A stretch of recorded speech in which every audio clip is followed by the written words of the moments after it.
Hello, it's me again. This video is going to talk about projectiles at an angle. So we've done the projectiles horizontally, so now we're going to fire things at an angle. It's the same concept, except maybe the equations will change a little bit. So when we're firing, we're going to fire with an initial velocity, let's call it VO, at an angle. So the object will go up like this and curve around. Okay.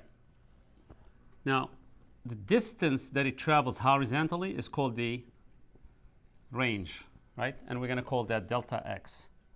Okay? The delta y's are your displacements in the y direction.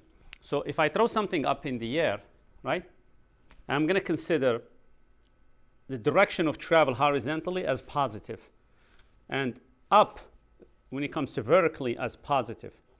So, and the starting point where I fire from, that's going to be my origin for both. So my delta x's will always be positive, like here. It's always going to be going in the positive direction. My delta y's could be positive or it could be negative. So if I fire from here and I land at the same height, my delta y's will always be positive. But let's say this dips and there's a cliff or something and it goes down. So whenever I'm below the level where I started, my delta y's are negative. So that's your displacement. Now, this V, I have to give you an angle here. This initial velocity should be broken down into a horizontal component and a vertical component. Okay? Now, let's see what's happening horizontally. The V in the x direction. Okay? That should be delta x over time. Now, that should be constant. And the reason for that is because there are no forces acting on you in the horizontal direction. The reason you keep moving is just your inertia doing its job.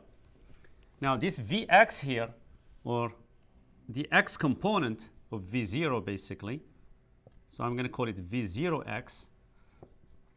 So V0x is equal to Vx at any moment. So in other words, whenever you travel in, when you're traveling horizontally, your velocity stays constant. Okay. So this V0x, I can see in this triangle, is just V0 cosine of whatever that angle is. And this quantity here, this Vx, V0x, that remains constant because there is no reason for it to change. Now let's see what happens in the vertical direction. Now if you remember when we did the horizontal projectiles, your initial velocity in the y direction was 0. This is no longer the case. So this is V0 sine theta. That becomes your initial velocity in the y direction. So let me just see if I can find the pink sheet. Oh. So if we're looking at the pink sheet, the first equation says V equals V0 plus AT. So we're going to change these equations to fit our needs.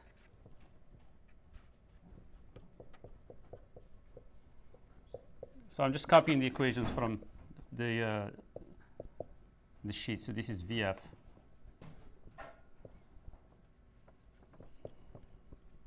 And there is one that's not in the formula sheet that I gave you a while back.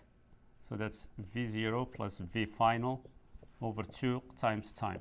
Okay, so let's modify this so that they fit our vertical motion. Now Vf, that's Vf in the y direction. V0, that's V0 in the y direction. That's your initial vertical velocity. And what force is acting on you in the vertical direction is just the force of gravity. So this acceleration would be the acceleration of gravity. And V0 y is the V0 sine theta. Delta x, I guess we're going to replace it with delta y. V0 is going to be V0y, and this is going to be g. So you will not be given these equations, but you should be able to modify the equations in your formula sheet to reflect the vertical motion to g, and this becomes the displacement in the y direction. This is the displacement in the y direction. I just put a bunch of y's here, and that's it. Again, there's one thing that's common between the horizontal and the vertical motion. And that thing is basically time. Okay? All right. And that's pretty much the equations. So this should have been down here.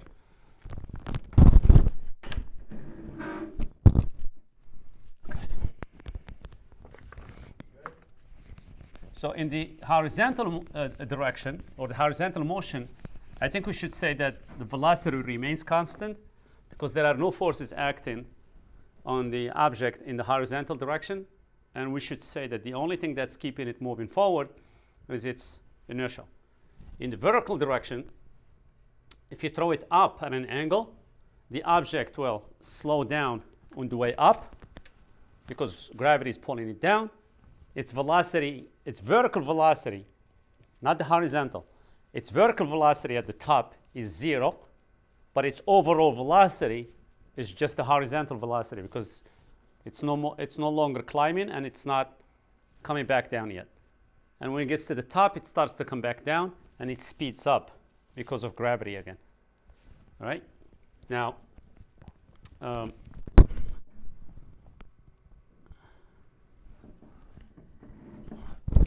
I have a simulation I want to share with you.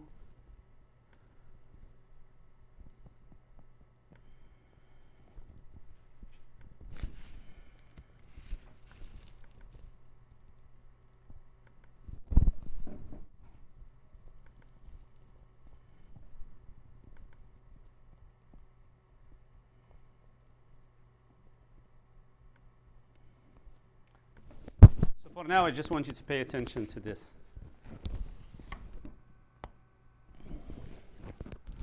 So they're giving you the, based on the color, they're giving you the number, the angle.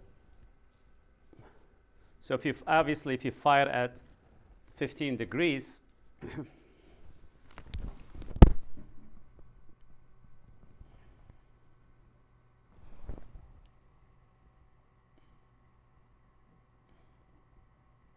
okay. I had to stop because I want to make sure that I got the whole picture here. So if you fire at 15 degrees, or if you fire at 75 degrees, your range is the same. You end up in the same place. If you fire at 30, or if you fire at 60, in other words, the blue and the purple, you end up in the same place. Okay? So I think the conclusion here is that complementary angles will get you to the same place. And if we have time, we'll do a little proof of that in class. And also you can see that the 45-degree angle will give you the maximum range, right? So if you're a football player and you want the ball to land right here, right where the X is, okay, you have two options. You can hit it low at an angle of 30 degrees, or you can hit it at a higher angle of 60 degrees, but it will get to the same place. But you probably want to kick it with a higher angle, because with the purple pad, you will spend more time in the air. All right, I'm going to try to prove these two statements, which I showed you in that simulation. So it says that 45 degrees gives maximum range, and complementary angles will give you the same range. Now, in both cases, there's a condition. You have to land at the same height you started from. Okay? So in other words, you can't land below where you started from or above. So you have to land at the same exact place. So if I fire from here, these statements are only true if I land at the same height. And you're going to see that because I'm going to put that condition in my proof. So I'm going to try to prove both of them at the same time. Okay. So the first thing I'm going to do is I'm going to say delta y is v initial in the y direction, which is vi sine theta, plus 1/2 gt squared. There's a t missing here. So it's v0 yt plus 1/2 gt squared. Now, if they land at the same height they started from, it means your displacement is 0 vertically. Okay, so which means that 0 equals v0 sine theta t plus 1/2 gt squared. So yeah, they're going to be at the same place when the time first starts, so that's t equals 0. So I can factor out a t, in other words, here, right? So that's an obvious case. That's in the very beginning. So I can divide both sides by t or factor out a t. Now what's left is t equals negative 2 v0 sine theta over g. So you have to just see how I did that. So you figure that out. Now the horizontal displacement or distance traveled is v0 in the x direction, which is v0 cosine theta times time. That comes from vx equals delta x over delta t. So now I'm going to substitute the time from up here into this equation here. So and I'm going to end up with negative 2 v0 sine theta over g. Now, if you remember your trig stuff, I see a double angle formula. Here is a cosine theta, here is a 2, and here is a sine theta. And if you forgot, that should be sine of 2 theta. So I'm going to end up with negative v0 squared over g sine of 2 theta. All right? Now, in order for this delta x to be maximized, to reach the maximum value, and by the way, the fact that there is a negative here does not mean that this whole thing is negative. Keep in mind that the g is negative based on our convention. So in order for delta x to be max, okay, the sine has to be maxed, right?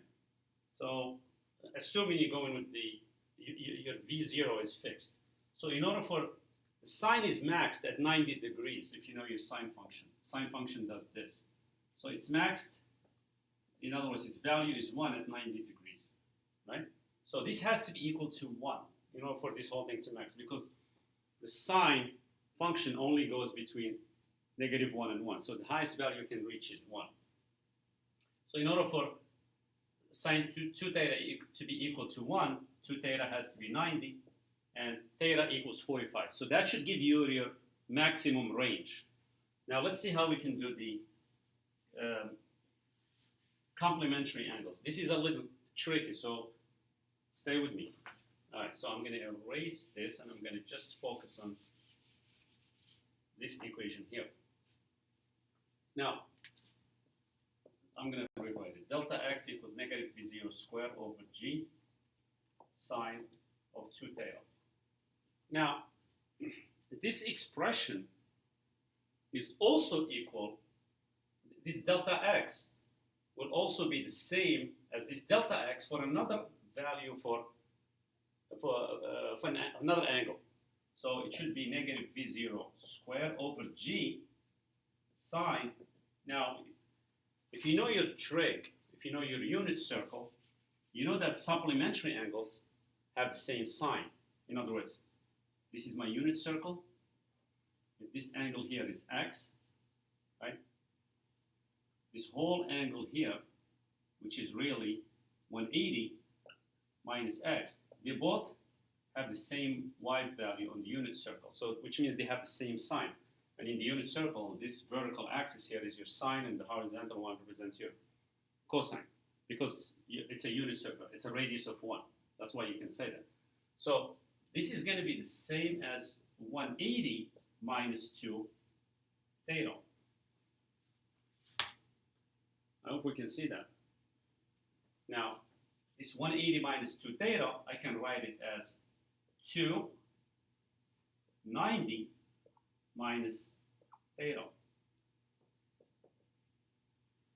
Okay, with this expression, of course, down here, right? So you can see that theta and 90 minus theta will get you to the same place, as long as you land in at the same location you started from. So I hope this proof kind of like helps. I know this is probably a little crazy the way I did it, but that kind of goes back to trick, to the supplementary angles having the same sign. And the reason I factored out a 2 here, because I wanted this expression to kind of look like this. So I want to see this 2 here, and I want to see this 2. So theta and 90 minus theta will get you to the same place. And that's it. Thank you.